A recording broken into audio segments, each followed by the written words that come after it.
This is StoryBeat, Storytellers on Storytelling, an exploration into how master storytellers and artists develop and build brilliant stories and works of art that people everywhere love and admire. So join us as we discover how talented creators of all kinds find success in the worlds of imagination and entertainment. Here now is your host, Steve Cuden.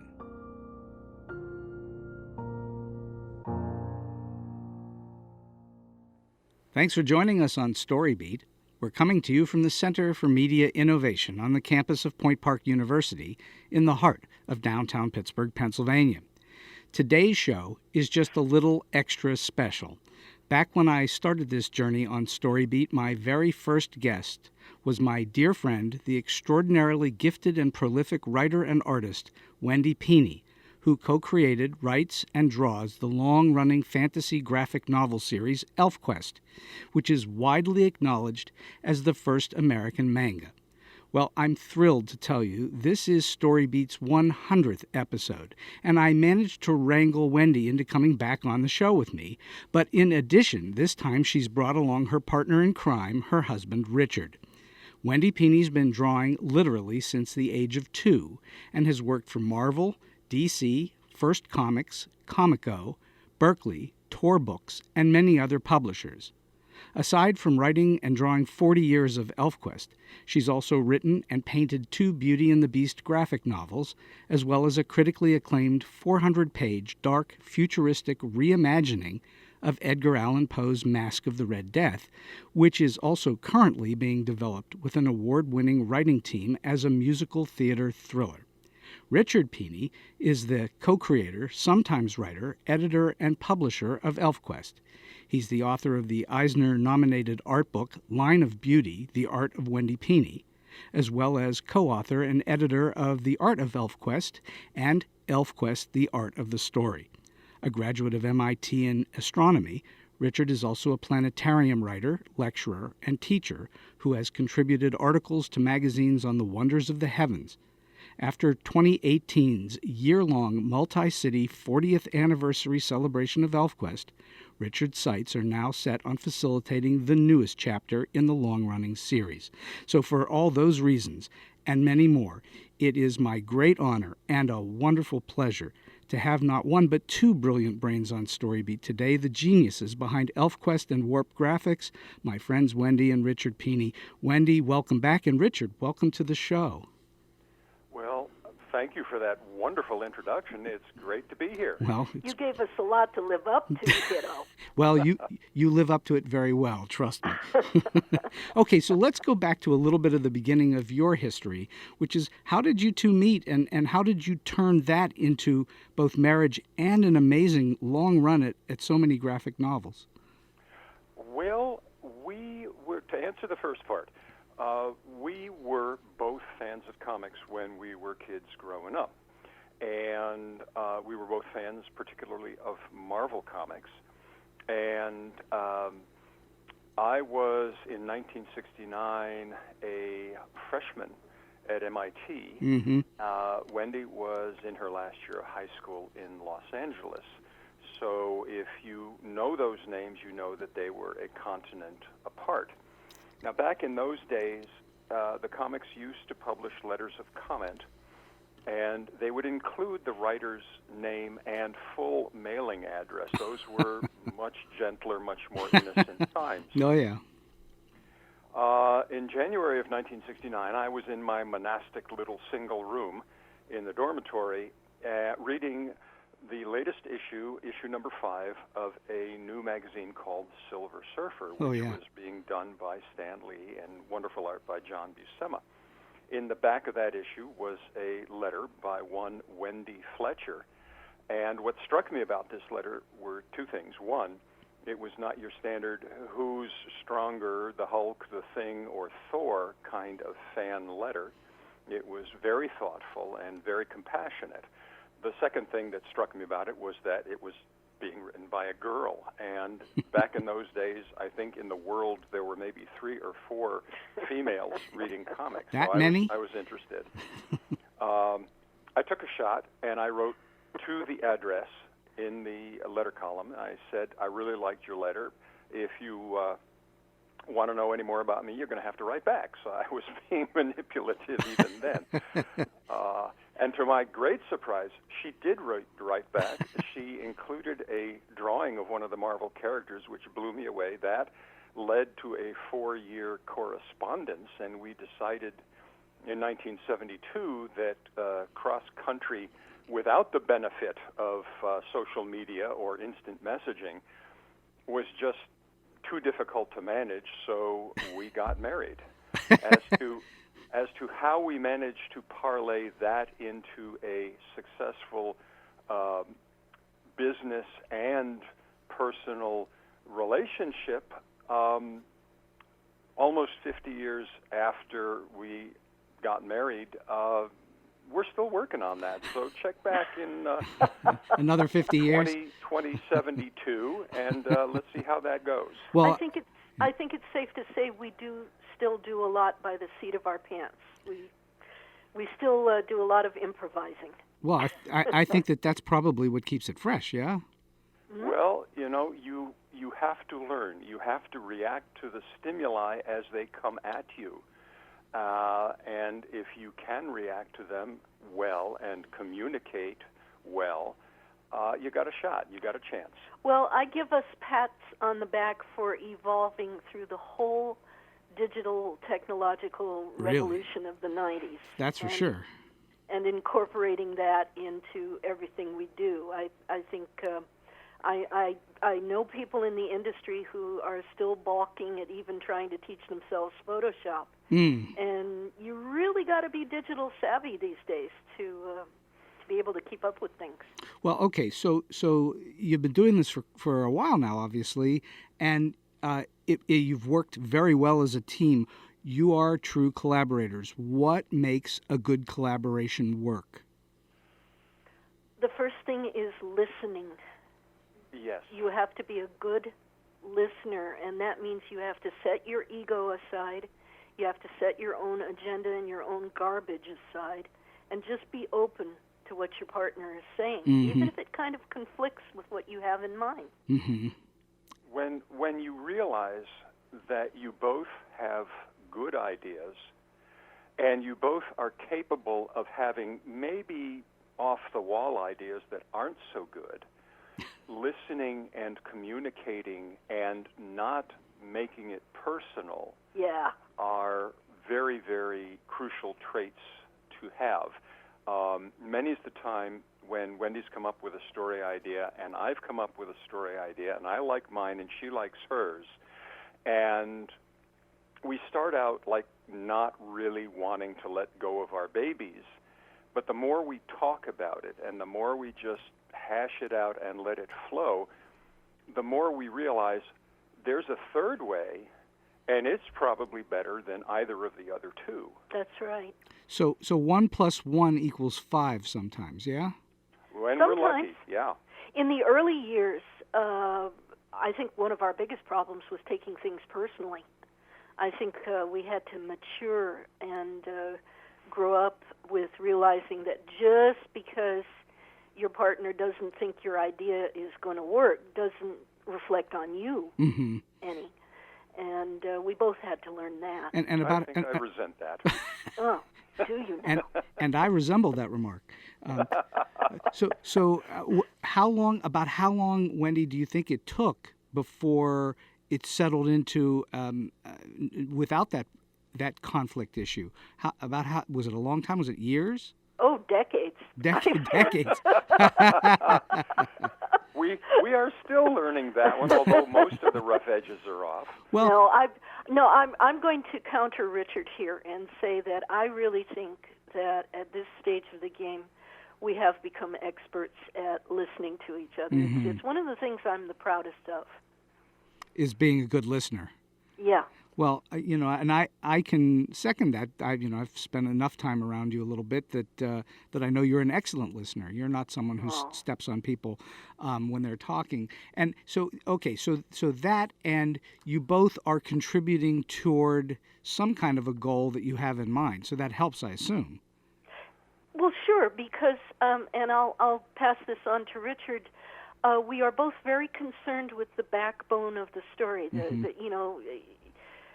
You have a story, it has to have a strong backbone, and then you have the skeleton, and you can hang all kinds of decorations and ornament on the skeleton, and then put the skin on to finish it off. But without that backbone, and both of us are keepers of just the main thrust of the story. Well, I do want to explore that, but in a little bit about what the themes of Elfquest are, because I know there are numbers of them, and just want to explore that in a bit. But I still want to explore this, the past and how we got to today, which I think is very educational for people who are thinking to themselves, wow, I'm trying to do this, whatever this is, whatever art thing this is, and they're struggling, and they're thinking about giving up. How long did it take you? I know you were one of the first to self-publish back in the 70s, yeah? One of, not strictly speaking but one of. One of. And so when you did that had to have been a very brave and bold move on your part. Well, necessity is the mother of desperation. And I did not want to be a publisher at the beginning of it. Wendy had sat me down, told me the idea of Elfquest. I thought it was wonderful. I said, we got to get this out there. We looked at different ways to get it out there. We thought, write a novel, but that's all words, and you wouldn't get her artwork. And we decided on comics because we were both fans, and I think it's Will Eisner who has famously said that comics are a perfect marriage of words and pictures, or something like that. Yeah. And so Wendy drew up the first concept book of Elfquest, and I think a lot of the artwork for the first issue. We took it around to Marvel and DC. Neither one of those were interested. They said it was too peculiar. We took it to a couple other existing independent publishers. There was Bud Plant, who was doing First Kingdom, and Mike Friedrich, who was doing Star Reach. Neither of them were interested, said it was too peculiar. So we decided, like the little red hen of Fable, that we were going to have to do it ourselves. Not knowing a thing about the business or practice of publishing, we had to set out, and mostly I had to set out because Wendy was busy doing artwork, learning the ropes, finding printers, finding distribution, all of that nuts and bolts kind of stuff. Mm-hmm. I'm sure we made every mistake possible. I'm sure we invented some new mistakes. And but the thing is that, well, two things. One, we continued to learn. Mm-hmm. And two, we were really fortunate in that Elfquest was received really, really well by fandom. And this was when the direct market was just beginning, so there was a lot of room out there for us. Mm-hmm. We sold an ungodly number of copies of the first issue, 10,000 at a time when fanzines were mostly 100 copies, 200 copies. Wow. And so we were greatly emboldened to keep on going. But it's not something we ever set out initially to do. You didn't have a goal in the very beginning to be doing it for many, many years, or did you? Oh, not at all. We thought it was, at best, a hobby. And, I certainly had in mind what the basic storyline was. I had no idea how many issues it was going to take to tell that story. Right. But I sat Richard down on the couch and told him what was in my mind, and he fell in love with it and was very highly motivated, to figure out how can we get this story out there. Really, at the bottom of it all, Steve, was just the motivation to tell the story. We loved it. Sure. And love was a really strong glue that held the whole thing together. Well, that's obvious. Plus, we wanted to tell the story. We didn't want to lose money doing this. If we broke even, that was going to be okay. Right. But as Wendy said, it would have been a hobby. It would have been something that we loved, and not something that, as it eventually did, grew into this octopus-like business that now we have been doing for close to 40 years. Mm-hmm. Yeah, that's... And that, you go ahead. No, I was going to say that it's Joseph Campbell's Follow Your Bliss and the Money Will Follow. Bliss and blisters. Yes. Well, yes, but in this case, that does seem to be what happened, and I will say that even to this day, love is still the prime force motivating us. We love the characters. Elfquest has been very, very good to us in this life, and we want to continue to be good to it right back. Well, what's obvious is it could not possibly be a burden or a drudge to you to do and have it come out the way it does. So it has to be love. There is not to say that there are not times when one or the other or both of us doesn't look at what we're doing and say, my God, if I need to balance one more account in the ledger, or she'll say, if I have to draw one more line, I'm going to slit my throat. I think even love runs into that sort of thing now and again. I know I told you in our first interview that if I had known I was going to be drawing this darn thing for 40 years, I would have designed all the elves bald and naked. That would be a lot easier, wouldn't it? Yeah, well, because this is way too much to draw. The way she puts detail into costuming, and particularly, I was going to say the women and hair, but then I thought, well, there's Cutter and there's Skywise, lots so of there's hair. no gender there, but a lot of hair. Yes, takes a lot of drawing. Elfquest is a giant hair ballet, Steve. And you know that I understand hair ballet. Yeah, that's why I brought it up. Yes. So all right, but you wouldn't be human if you didn't have plenty of moments throughout the 40 years of doing this where you went, let's just jettison it because it's too hard to do. But you're absolutely right. And I'll be honest with you, Final Quest, and I've talked this over with Richard and with my current art partner, Sonny Strait, that I pushed myself past what I could really do in Final Quest. It was in Dragon Ball Z, they call that leveling up. Yeah. You know, and it really, really hurts. Well, but if you get through the hurt, then you go to your next level of mastery. But boy, did that hurt sometimes. You were talking about physical hurt, yes? No. Or emotional. A kind of strain that I don't know if there's a word for it. Because you honestly don't think you can do this, but you know you have to do it because you've got a deadline and you've got umpty people depending on you, and if you foul up, you're going to foul them up. So there's no getting out of it, and yet at the same time, you feel like, oh, I can't do this. I can't see how to do it. I can't hear how to do it. I can't. How do I accomplish this? And there were many moments like that during Final Quest. And what's it like when you overcome that? What do you feel like when you push past it? Nothing. Every issue, especially toward the end of Final Quest, Wendy would express a crisis of confidence as she was doing the artwork. And she would say, we're taking this in directions that no one expects. I'm taking it in directions that I don't think the fans are going to like. What I'm doing with this or that character, they're going to hate. And I would say, listen, after all of this time, your instincts are a lot better than that. They may not like what you're doing, but they're going to love what you're doing, if that makes sense. And they're certainly going to respect what you're doing. And every issue would come out, and the feedback would come in, and it was almost unanimously glowing. And that would last 10 or 15 minutes. And then it would be time to get into the next issue. Yeah. But by the time it was all over, there was such a feeling of, fans would ask, are you sad that it's over? And the answer is no. But the dominant feeling was relief. And relief at having done it just the way it had to be done. Right. Absolutely, because it had been planned at least 20 years ahead of time. Wow.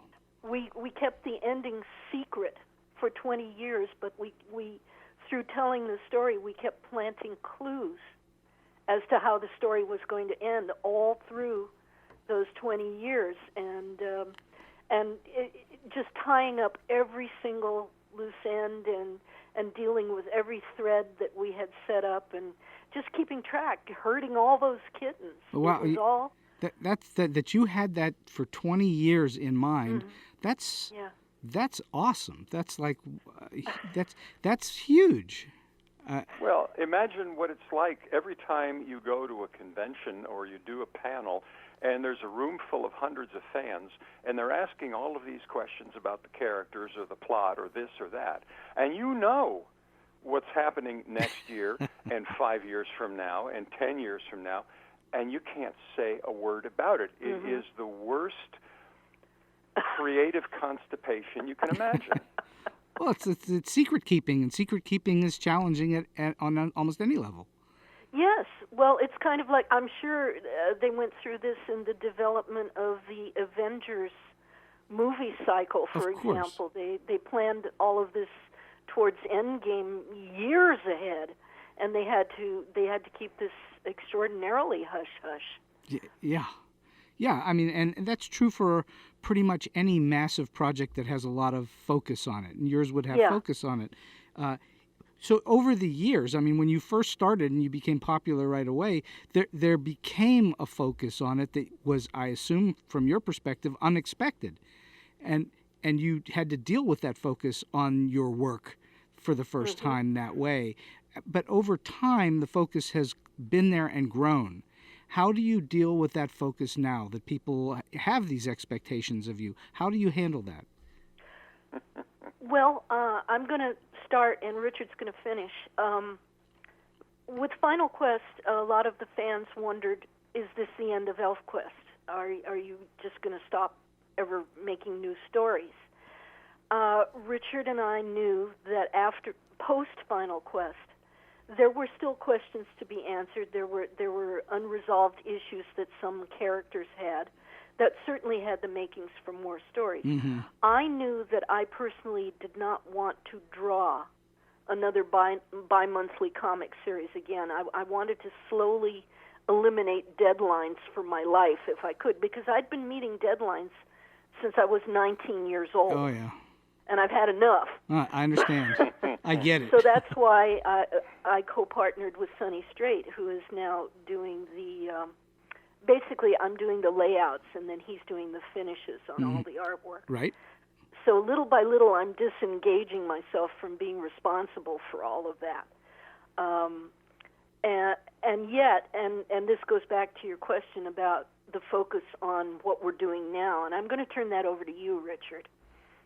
Well, with regard to prior to this moment,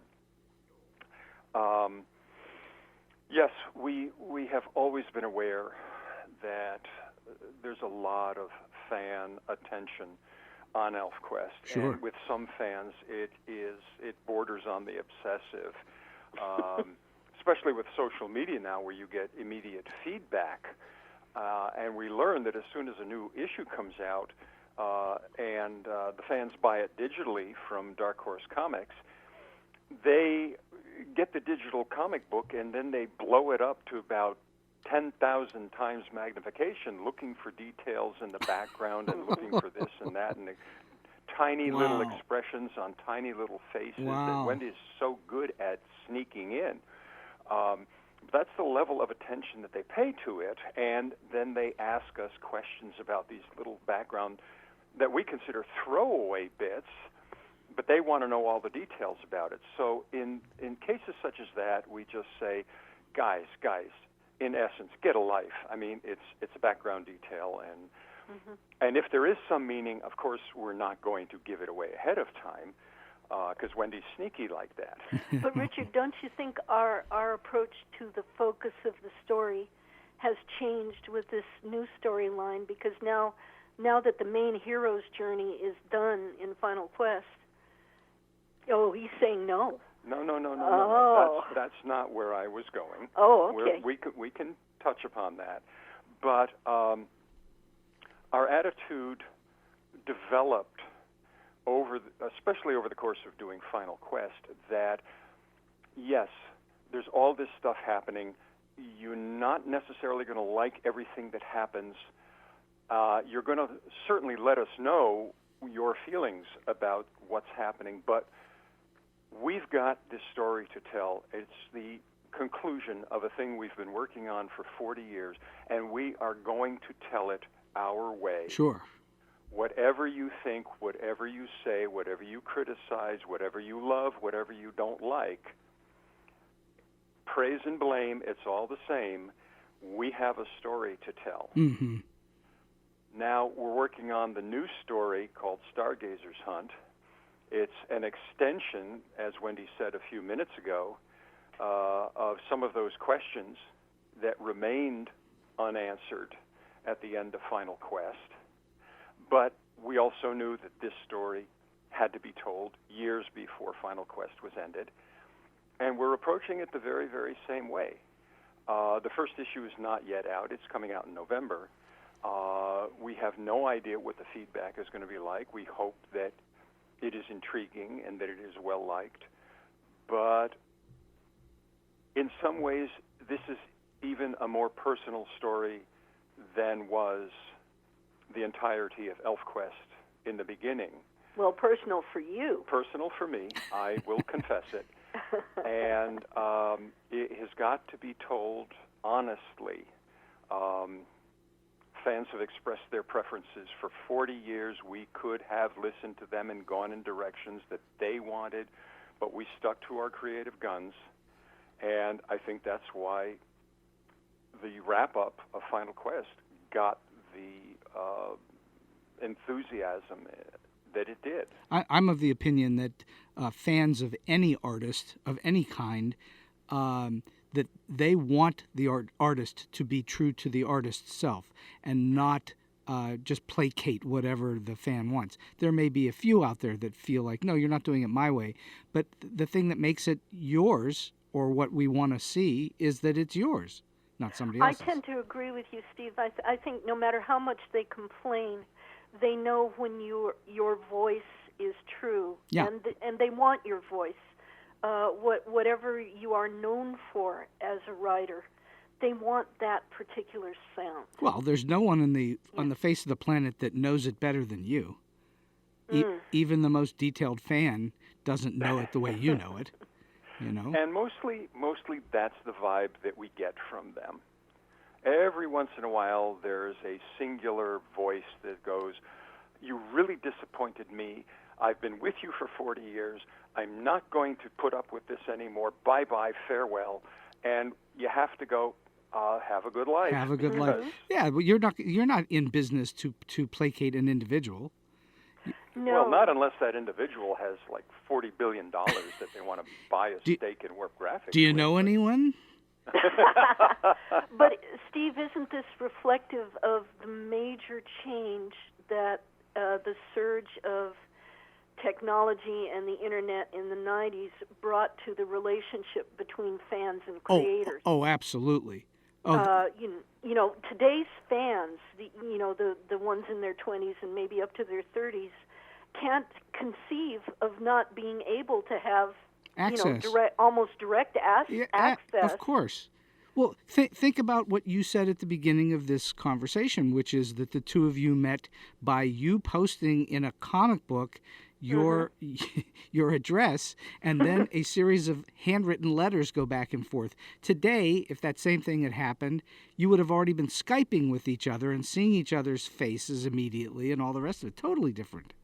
Without a doubt. And quite frankly, I think perhaps the relationship wouldn't have had the chance to develop. Exactly. Because we had to go slower than that and literally dated over the phone and through letters for 4 years. We got to know each other. Well, a relationship is a relationship, and the relationship between your fans and your work is different, but not dissimilar in emotional impact to the relationship between people. Mm-hmm. And that's what I think that you have done so successfully and so well, is that you've created characters that become real to some people or to the fans. And it seems so. And as long as they don't take it to a point of delusion, I think that it's quite sound and great. That's what art does. That's what writing does. Heaven knows, you go back to Charles Dickens or Shakespeare or any of these great writers, they were creating characters that were totally believable to the point that the fans of those works totally bought into it. And it was also a cultural experience. It was almost like people having a night to sit down with their friends and watch the TV show Friends or Cheers or something like that was about community, that was about relationships and friendships. And people who were community and friends would sit down to watch these things and identify with them. You don't have too many shows like that now. But a comic that you love, even to this day, because it's serialized, they're still publishing floppies. Because it's serialized, fans can have a community relationship around that, and each time a new issue comes out, it's an event that they can talk about. And it does create community and friendship and help to solidify relationships. Well, as you were alluding to earlier, if you, in the old days, people would have to read the comic book. They have to go buy it in a store and read the comic book, and then they might be able to talk to their friends about it. Now, as Richard pointed out, you're seeing it online instantly. You're downloading it and reading it instantly, and everybody, or a big number of people, are getting it at the same time. Absolutely. Totally and they're different. The feedback is instant. Would you say that that's healthy for the art or not? Oh, there's a tough, wonderful question. Oh, I don't know how to answer that one. As with many answers in life, I think it's a little bit of both. Because as you and Wendy were talking just now, I was thinking of feedback that we used to get in the late 70s and early 80s. And a lot of that feedback, when a new issue came out, had to do with bunches of people in real time, in real space, going to the same store and buying their copies of the new issue, and then going to a park or going home or going to a quiet place and sitting down and all of them reading it together, like a book group, and then having a discussion about it face-to-face in real time. You almost don't have that. The only thing we have that's like that these days, that's now over, was when Harry Potters were released. And you'd have people lining up at bookstores in order to get the books to be able to read it that night. Oh, well, let's not forget Twilight. Well, that's true. I think, you say we don't have it anymore, but I would say the YA culture, the young adult fiction.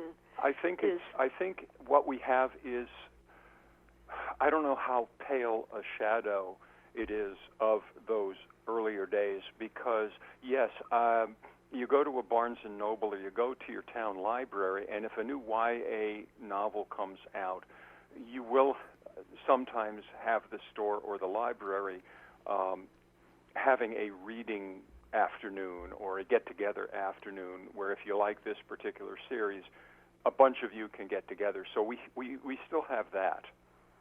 But now you can have 100 people online on Facebook in a group reacting to the newest issue of Elfquest or anything else.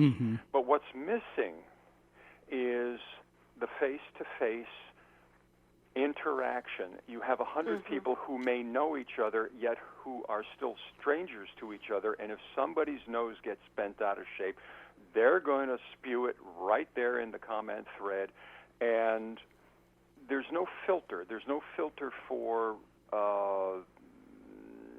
civility. There's no filter for let's all have a nice discussion. It's whatever anybody wants to say. So I don't know that it has helped or hindered the feedback process. It has a similar quality to driving on the freeway. You're in your car. If you want to yell at the driver around you, they can't hear you, so you yell away. And people think of that they're anonymous on the internet, and frequently they are. But also the difference is if you're hacked off at somebody on the freeway, you may be tempted to do something stupid or dangerous and cut them off. That's true. Which could be dangerous. On the internet, almost never do you suffer the consequences of being a jerk, except maybe getting bounced from the forum. But it's just so different. I was just thinking how amazing it is that I think there are very few other art forms that generate this kind of intensity of reaction as comic books, you mean? Good old comic book. I think that the general, correct me if I'm wrong now, that the general base for that medium tends to be younger, not older. Or do you think it's skewed older these days? For the mainstream comics, I think it's an older readership. For Marvel and DC, definitely. I think the younger generation is reading the more independent titles. Stuff like that's a really interesting question because a few years ago, I think the answer would have been less ambiguous in that the average audience for comic books was getting older because the audience consisted more and more of fans who were collectors and who were collecting out of habit because they had been collecting for so long, and God forbid they should miss an issue. But younger readers were not coming in the way they used to. And but now I find myself wondering, because people are younger and younger getting on the internet and getting into social media and sometimes expressing opinions in a way that they haven't really earned the right to do, because just because you can say nasty things doesn't mean you should say nasty things unless you've lived a life that enables you to know what you're talking about. So maybe it is skewing younger again, but that youngness is more chaotic. Our general experience when we go to conventions and we are meeting the fans directly is that we see an awful lot of young ones, young families with young children come up. I would say, 20s, 30s, like that. And then we get the older Elfquest fans who have been with us from almost the beginning, and I have to say, a lot of them are not aging well. It's scary. But so we have a really diverse, what do you call it, Richard, a bell curve? Bell curve, demographic, whatever you want to call it. Yeah. But that's the experiences. We do see a lot of people coming to Comic Cons. Do you young think families who are all sharing the stories with each other? That is one of the things I think that makes Elfquest, if not unique, then very close to it. Elfquest acquired fans in the late 70s and early 80s who maybe were in their late teens or early 20s because the story appealed to them. And then over the course of 40 years, that's enough time for 2 more generations to be born. Yeah. And we have had, as Wendy just said, couples, families who started on Elfquest and then had kids and shared Elfquest with their kids. Now those kids are old enough to begin starting families, and they are reading Elfquest to their kids. So we're a 3-generation and counting story. I can't think of another comic book property at all that is multi-generational that way. Marvel and DC reboot Spider-Man every 5 or 6 years, or give Batman a new origin story every 5 or 6 years in an attempt to gain new fans. We've never done that. We've just told a story for 40 years, and 3 generations of readers like it. I can't think of another title, another property. Do you that. think Not it's in America? I mean, my sensei Osamu Tezuka, who is regarded as the Walt Disney of Japan and was a major influence in the beginning of my comics career, has that kind of generational fandom. Mm-hmm. He has passed away, but new generations continue to discover his work and follow his stories. But while he was living, I think he went through at least three generations like we did. Do you think that there's anything that occurs in the general comic book world where, as the audience ages but stays with it, that the fact that there's an older audience scares away the younger audience who don't want to be associated with their elders that way? I don't think so. I don't think there's that kind of cross-communication. If older fans stick with it, they're doing it for the purpose of making sure they have complete runs of this and that. Mm-hmm. And I just don't see, I could be wrong, I don't see that there's that much communication between the older and the younger. Mm-hmm. Well, I'm going to jump in and say that the material that the two big mainstream companies think they need to produce to keep their now older, aging out fandom interested in superheroes, I think that material is darker and scarier and grimmer and uglier than younger people care to be involved with. Mm-hmm. Younger people do kind of like the perverse. I think this is why the Harley Quinn character and the whole Suicide Squad is so popular. There's a kind of a rebelliousness that I'm sure young people can identify with. But when I see some of the material that's being put out based around some of the longest-running superhero characters, it's very distasteful. But supposedly it's aimed at their older audience, and I think that's the only group that's buying that stuff. Mm-hmm. Mm-hmm. All right, so I want to sort of guide us back toward your process a little bit.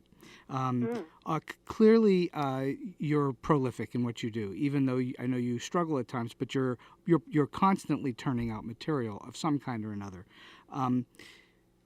Richard, you've done a lot of editing of Wendy's work, correct? That's fair to say. All right. So take us through the process of what it is to edit the work. What is entailed? Oh, good heavens. Well, I think our process is maybe different from most other working teams' processes. Wendy is the spark generator. She is the keeper of the flame. Mm-hmm. She's had the original idea back in the late 70s, and that was, of course, simply an extension of stories she had been telling all of her life. Elfquest is just the greatest manifestation of this story idea. We start with, as she said, the skeleton, the backbone. It's like a road trip. You get in your car in Boston, and you know that ultimately you have to end up in Los Angeles. So you know where you're beginning and where you're ending, and you know you're going to be heading west. But as you go along, you see interesting signposts along the interstate, and so you say, I'm going to detour here and see what's up that road, and so on and so forth. So Wendy puts together an overview of a series, and we talk about that. Then she breaks it down into rough beats, issues, if you will. And we talk about what's going to go into any given issue, and she will script it down, and I will, when she's done with that, look at that, and we'll have a back and forth. So much of what I do consists of interaction with her. Mm-hmm. I know that if a story comes into an editor at a book publishing house, The editor may go through the whole thing and just blue pencil here and there and have ideas and have thoughts and have opinions. We're not that linear. We're much more organic. We'll talk about each individual story, sometimes over dinner, sometimes when we're taking a drive to nowhere, as we love to do. And I'll put my 2 cents in. She'll counter it. She'll agree with it. We'll do that back and forth listening thing that we talked about earlier. And then she will draw the issue, or at least lay out the issue in the case of Stargazer's Hunt, which Sunny Straight is now doing artwork over her layouts. But that's pretty much how it works. And then the final step, of course, is we've got artwork, we've got a script, and one last time we go over it, usually face-to-face if we can, and say, okay, does this bunch of words best fit what this character is doing in this panel? And we'll, again, back and forth. Sometimes it's perfect right out of the gate. Sometimes, there's maybe just a little too much wordiness there. How can we slim it down? Mm-hmm. And so it's very collaborative. So over all these years, my assumption is you knew where you were headed, but as you say, you take these detours and you're making decisions along the way. What would you say are the biggest surprises to your discovery when you're discovering something? What's the biggest surprises that you've come to along the way with the story? Well, I would say, I know Richard will have ideas of his own. I would say one of our big surprises was early on in doing what we call the Classic Quest, which was the first issues of the story. We came up with a villain named Winnowill, who was really only supposed to last a few issues, and then we were going to move the story into a different location. But she turned out to be such a powerful character that she continued on through basically all of the series, right through to Final Quest, even though she died. Can you imagine that? We have a villain who died, who yet continued on to be a villain. She got better. She got better. How did you know she's a witch? That was our first big surprise, was that we had a character whose arc we thought we knew, but then the response to her, plus the things that it seemed that we could do with her, that we really wanted to do with her, wanted to carry her past the initial arc that we had created for her. Well, how Holmes and Moriarty like? Yes. There you go. Except that decision to keep her going was our own. It wasn't the fans saying that they wanted more of Moriarty. Right. Right. When that happens these days, it's usually a little more fine-grained. We'll be talking about what's happening with some characters, for example, and they relate to each other, they react to each other, and one or the other of us will say, well, wait a minute, what happens if this character, instead of saying that, says this, to indicate a different mindset or a different feeling of the heart than we originally thought? And more often than not, that will cause us to go, oh, wow, I didn't even think of that. And then, like dominoes, that's going to affect everything the next else. few scenes Sure. that play out. Sure. Yeah. As soon as you pull that also, thread, it changes everything. Exactly. Also, I will be honest with you and say that there were moments in the doing of Final Quest where we looked at each other and said, holy, you know what, can we go there with this character? And usually when we found ourselves asking ourselves, can we go there, there was no way that we couldn't go there. And well, that's... there as with everything in the world these days, there are ways of, quote, going there, unquote, that are better than other ways. And if we were going to explore something that was really difficult or really outre or really strange, we would look for the best, most effective, most honest way to express it. A lot of comics, a lot of culture says, can we go there? Can we have this happen to a character? And they'll do it in a sensationalistic and, from my 2 cents, kind of prurient or gratuitous way, not subtle at all. And for us, subtlety and taste and those things are not exclusive of being effective and shocking. Oh, definitely not. Right. And, well, when you're dealing with fantasy has a vibe. It has sort of a hum. It has a delicacy. And so when you're writing basically a soap opera about the fairy folk, you want to stick to that hum, which is kind of delicate and otherworldly. So I think one of the characteristics of the writing in Elfquest that Richard and I have both carried on all these years is how can we be subtle? How can we be less than more? How can we convey this with power and yet at the same time with restraint? Because it's a fantasy world. It requires a kind of an elevation of both you, the creator, and the reader. You hope you can bring them into that level of elevation because it's a really kind of heady thing. Mm-hmm.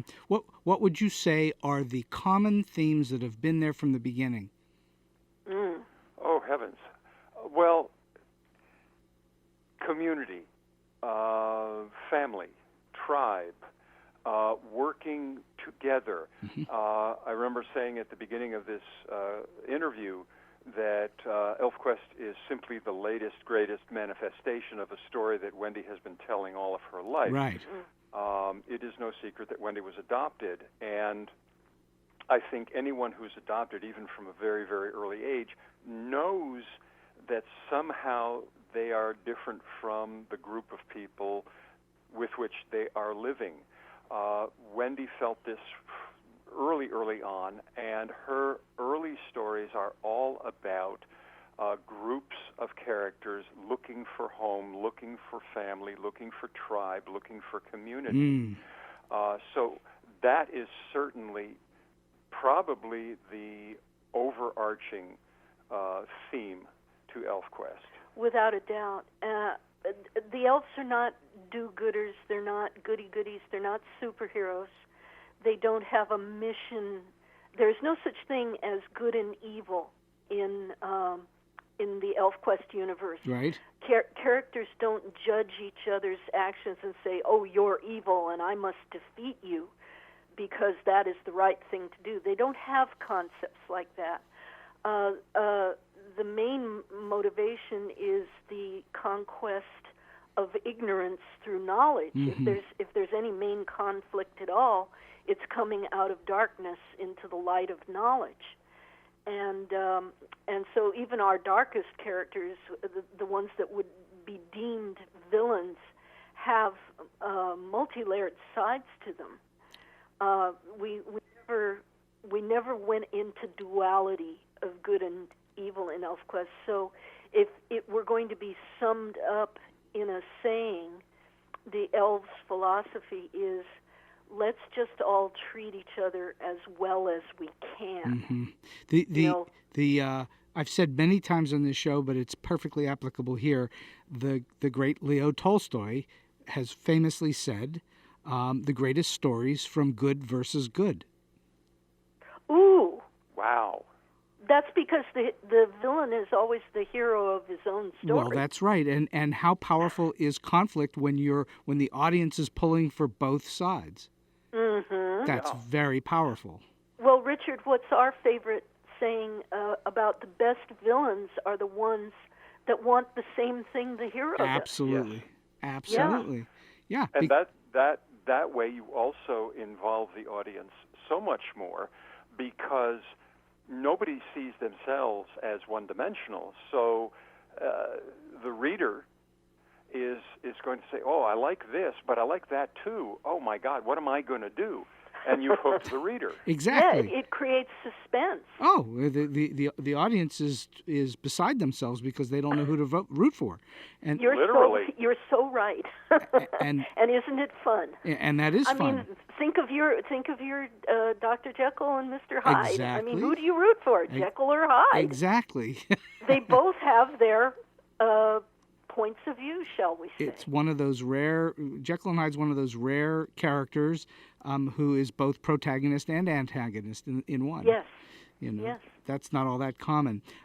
So, all right, I have to ask, you've just been inducted into the Eisner Hall of Fame, yes? What did that mean to you? How did that play out? Oh, heavens. Well, the year before, previously, Richard had been nominated for an Eisner for The Line of Beauty, The Art of Wendy Pini. Which is a beautiful book. I'm so glad I have that copy that's signed by you guys. It's a gorgeous book. Thank you. And gorgeously written, and it's so difficult for me to read some of it, because I told him, I don't want anything to do with this. You write what you feel, and I'm not going to get in there and be censoring things right and left. So there's stuff in there that's extremely difficult for me to read. Oh, but really? I thought it's the truth, so it has to get out there. So he was nominated for that Eisner, and I went through the roof with happiness, because an Eisner Award is like the Oscars of the comics. It's the height of the heights. It's the height of the height, and for Richard to be nominated, just I don't have words for how happy I was. We didn't think we were probably that it was probably going to happen, but at the time, our feeling was it's just great that he got nominated. So this past year, 2019. We get a nomination for the Eisner Hall of Fame, and we just looked at each other like, gee, we didn't think we could top 2018, and now here this is. For 40 years, this mythical thing called the Eisner Award had been on the horizon, but it had never gotten anywhere near close to us. And then in 2018, Line of Beauty was nominated, and we thought, oh, my God. We had no idea, but... in the Oscars when they say, oh, it's an honor just to be nominated, yes, and everybody says, yeah, you're just saying that because you didn't win. I learned personally that you actually can feel that, because Line of Beauty was up against a whole bunch of really great books, and it felt wonderful to be there in the company of all those people. So it is actually true. And then the year after, we get nominated for the Hall of Fame. That's 2 in a row after 40 years and nothing. Yeah, that's amazing. And again, we saw the list. Well, not nothing, but just I think he's, let's make certain that we say this is with reference to the Eisners. Yes. Elfquest has won many awards. Elfquest has had its fair share and more of recognition, Sure, for which we are very grateful. I was referring only to the Eisners in that context. Yes, of course. But we were up against wonderful people, Jeanette Kahn, Paul Levitz, I can't even remember, and we thought, look, I'm happy to lose to any one of these people, because these are all shining stars in comics. I cannot put into words what happened when they got to our category, and they had, announced 3 of the 4 or 5 winners, and we were thinking, okay, yeah, this is fun, and so on and so forth. And Sergio chuckled. He was the MC. Sergio Aragonis. The great Sergio Aragonis. And he chuckled and said, "Well, we have a couple." And the thing was that we were not the only couple to be nominated. So we thought, okay, this other couple has been doing this a lot longer than we have. I'm happy for them. And then he said our names. And that's when our jaws almost literally hit the table. You know, if we had had any presence of mind, there were clues, because that night they seated us at the VIP table with some of the other nominees, you know, for the dinner that precedes the awards. And if we had any kind of presence of mind, we would have said, "There's a reason we're at the VIP table. I wonder." You know? Yes. Well, there's no question for me that it's more than well deserved and earned. Oh, thank you. It's not like they gave it to you for, you know, because you're swell folks. No, they gave it to you for all this incredible hard work that people admire for so long. Well, you know, that and we appreciate that and always will. But everyone else on that list could be said the same thing. Bill Sienkiewicz. Yeah. And so it was a complete and total surprise. And I think if I can dip my toe into the puddle of ego for just a moment here, there's a thing that I had felt, as I said a moment ago, Elfquest and Wendy neither had gotten a nod from the Eisners, in 40 years.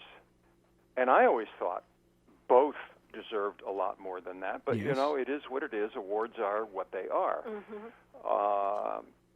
And so I thought, okay, this, 40 years goes by, we're going to be also Rands again, and okay, you learn to be okay with that, because otherwise you eat yourself up inside, and that's no fun.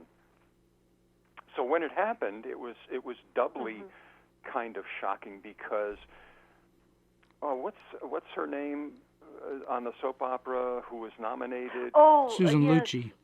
Susan Lucci. We were the Susan Luccis of the Eisners for a long time. But I'm going to jump in and say that we did have a chance to have a talk with someone who was, shall we say, on the inside. I'm not going to name names.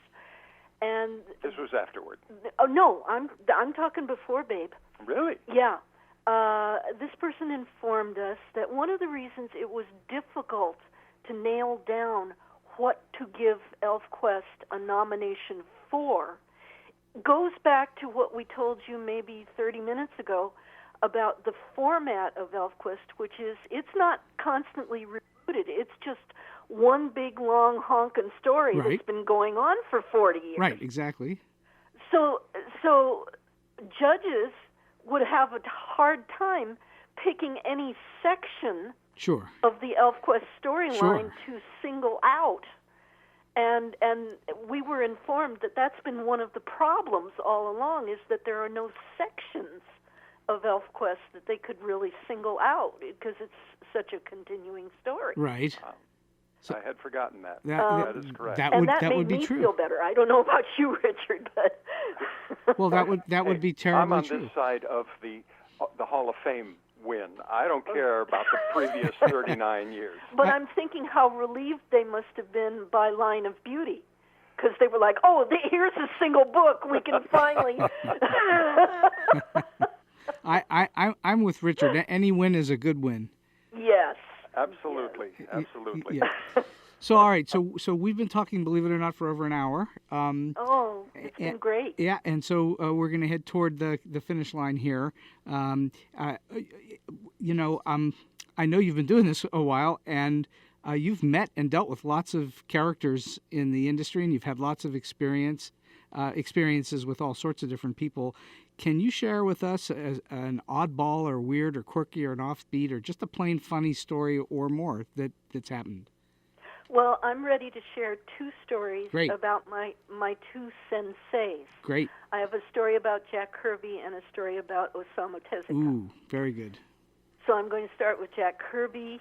I can't even remember if I told you this story in our first interview, but if I did. I don't think so. So, I met Jack Wendy, it was 100 episodes ago. No one remembers.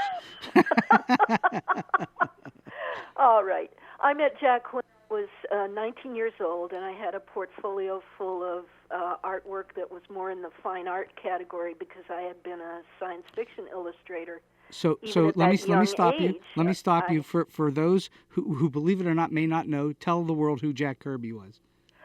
Heavens to Betsy, who wasn't he? Well, Jack Kirby is the father of superhero comics. Indeed. How would you describe him, Richard? Oh heavens! Siegel and Schuster may have invented Superman, which kicked off the whole superhero genre, but Jack Kirby distilled sequential art storytelling into this 200-proof grain alcohol liquor of incredible power and dynamism and imagination like no one else before or since. And you have names like Eisner and all the rest who are gods, but Kirby was somehow the cosmic conduit to archetypal storytelling. He's the progenitor of many of Marvel's most famous characters, and he was also the co-creator of Captain America.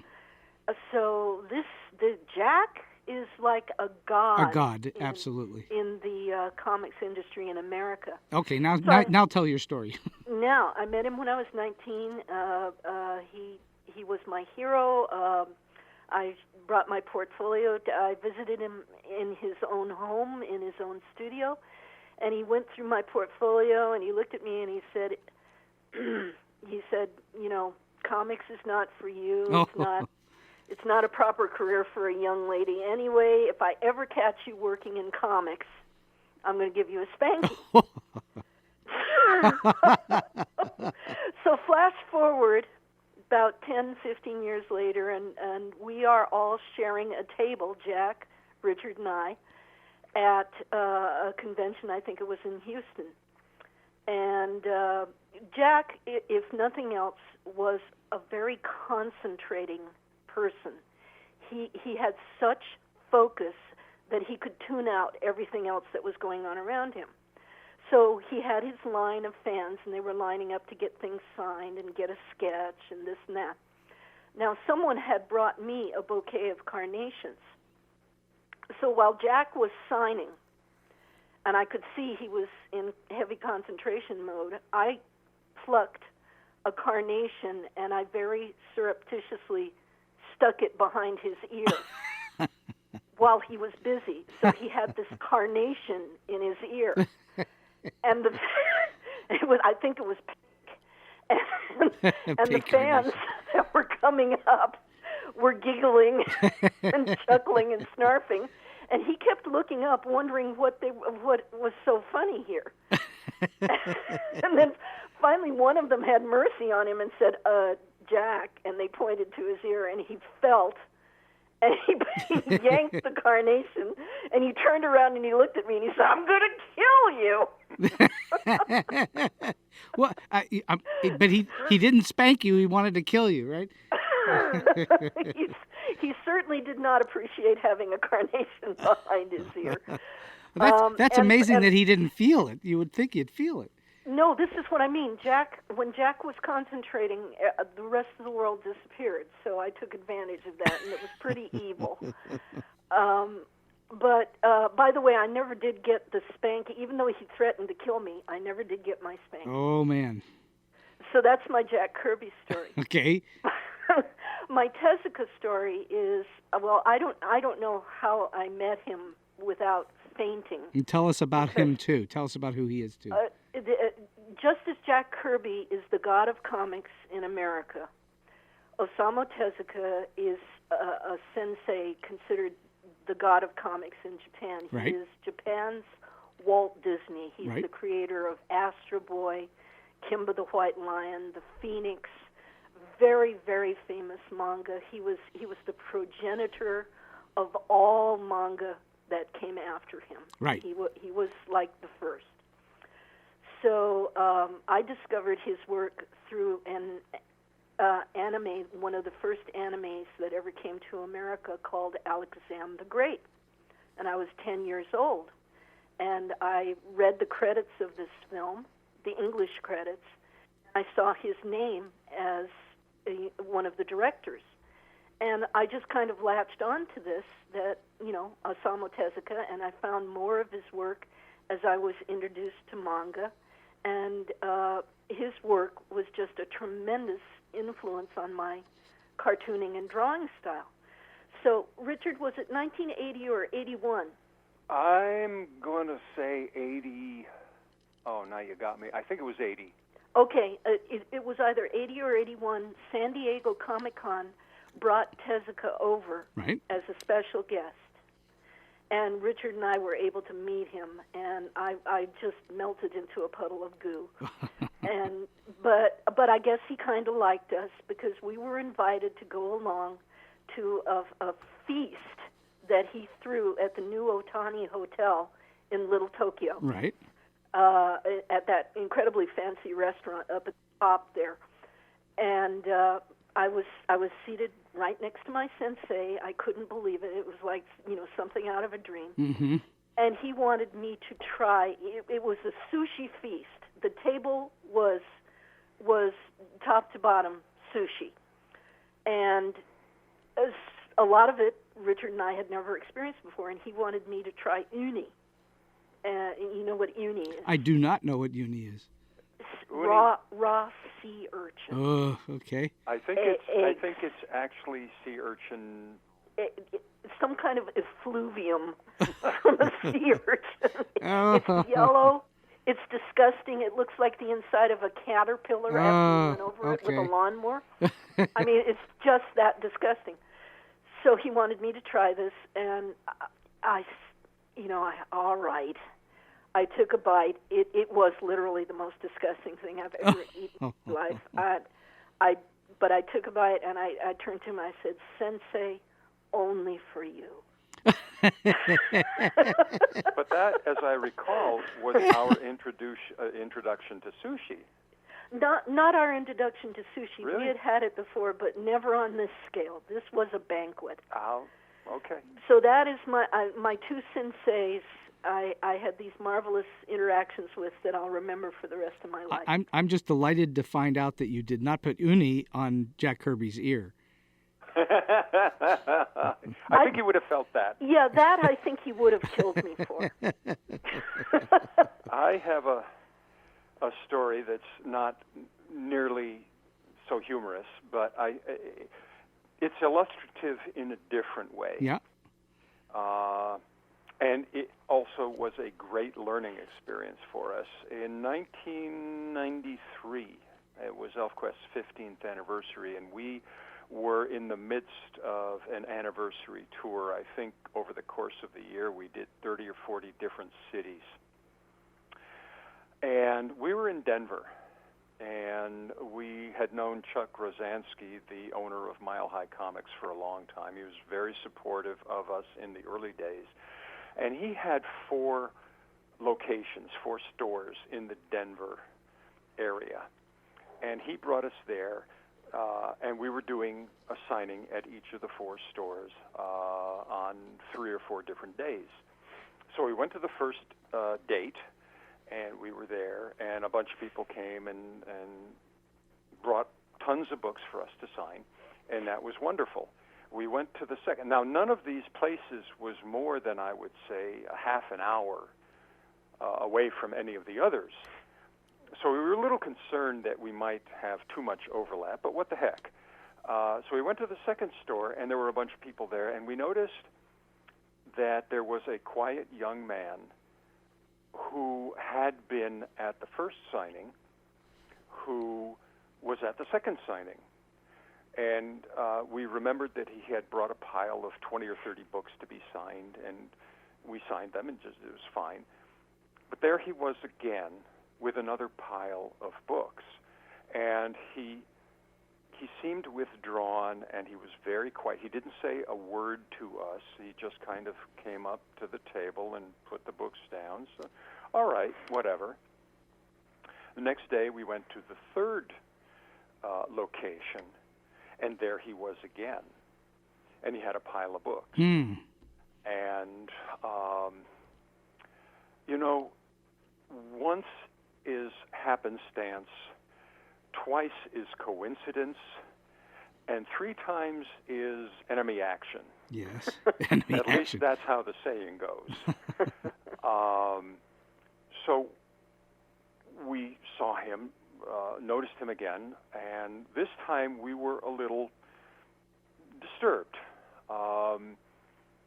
because we knew on a really, really remote mental level that sometimes people who are in the public eye get followed around or can get followed. We'd heard the stories over the years, and there have been movies made. Stalked, yes. There have been movies made about fans who are a little bit obsessive. And so we went to the store manager, and we said, listen, we don't want to make any trouble, but this fellow was at the first place, he was at the second place, here he is again. We're a little creeped out here. And we went back to the table and we were signing. And afterwards, the manager came up to us with this young fellow in tow, and the young man, said, I'm really sorry, I didn't mean to make you uncomfortable. And then he held out the stack of comics that he had brought, and he said, but this is all I have. Oh. And it wasn't that he was saying, this is the last of the comics that I own. He was saying, Elfquest is all I have in my life. Wow. And we were stunned, and we said, listen, we just didn't know. Thank you for saying that to us. You're okay, we're okay, everything is okay. But the lesson was that this was the first time that we had it demonstrated to us the effect that Elfquest could have on someone's life. Indeed. And that someone's life might be such that Elfquest was the most important thing in that life. And we learned you just can't tell, you just can't judge, you just can't know what the story is of somebody coming up to the table. And since then, we've had some incredible life stories shared with us and sometimes dumped on us. But it taught us that everybody deserves a listen, everybody deserves some compassion. Yes, because no matter whether we've heard the story 1,000 times before, to the person who's coming up to you and telling it to you, it's their first time. And we remember that.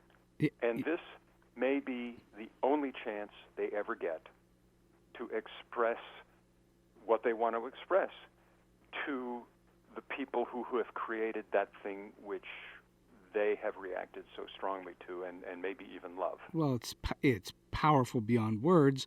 And how many people out of the billions of people who have lived on Earth, how many people have ever had a real impact on large groups?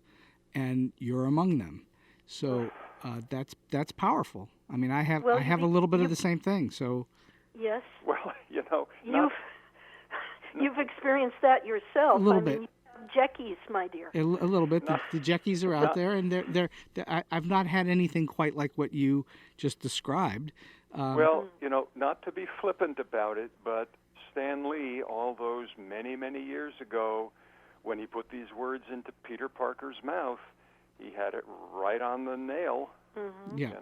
With, I don't know if we have great power, but we have some power apparently, and we have learned responsibility as a result of encounters like that. Isn't it with Or great power comes great compassion. responsibility, right? Yes. Yeah. Yeah, and it's fascinating. You, no doubt, think of yourselves as just people. You don't think of yourselves as special. You don't wake up in the morning and say, aren't we special? At least I don't think you do. No. As a matter of fact, as the years have gone by, our estimation of ourselves has gone down. You know? All right. Well, now that you've set it up to give us advice, do you have a great piece of advice that you can lend to those who are just starting out in the business, or maybe in a little bit and looking to get to a higher level? Well, I do remember that you asked me that question in our first interview. Yeah. And I think I said something about hanging off the end of the bed upside down. Okay. Because, you spend hours and hours at a drawing table. You need to stretch, counterbalance yourself. Yes. Now I would say grow a thick hide. Not an Edward hide, a thick hide. Not an Edward hide, but a thick hide. He didn't have a very thick hide, by the way. No, he didn't. Just teach yourself not to take things personally, because we are in a charged atmosphere of feedback unlike any that has ever existed between creators and consumers before. 24/7, 365. And don't Google your name, for God's sake. Don't look up reviews of your work. Don't consume that stuff, because it will stick with you. And you need to maintain your own sense of self, mm-hmm. your own positive belief in what you're doing. And you simply cannot allow input from the outside world, which will be crazy, chaotic, and never be consistent and never make any sense.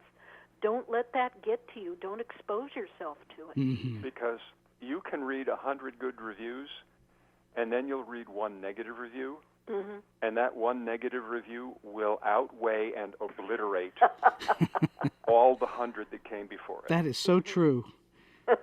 That is so true. You just remember the bad ones, because how could they not have understood? Exactly. Well, Wendy and Richard Pini, this has been just a spectacular 100th episode of StoryBeat, and I am over the moon that you were on the show with me today. And so Thank you. I can't thank you enough. It was wonderful and entertaining and different, and we love that in an interview. Well, it was a great pleasure having you both on, that is for sure. Oh, well, thank you so much. And let's do a 200th. You've got it. Okay, you got a date. We'll talk then. And so we've come to the end of today's StoryBeat. If you like this podcast, please take a moment to give us a comment, rating, or review on whatever app or platform you're listening to. Your support helps us bring more great episodes to you. This podcast would not have been possible without the generous support of the Center for Media Innovation on the campus of Point Park University. Until next time, I'm Steve Cuden, and may all your stories be unforgettable.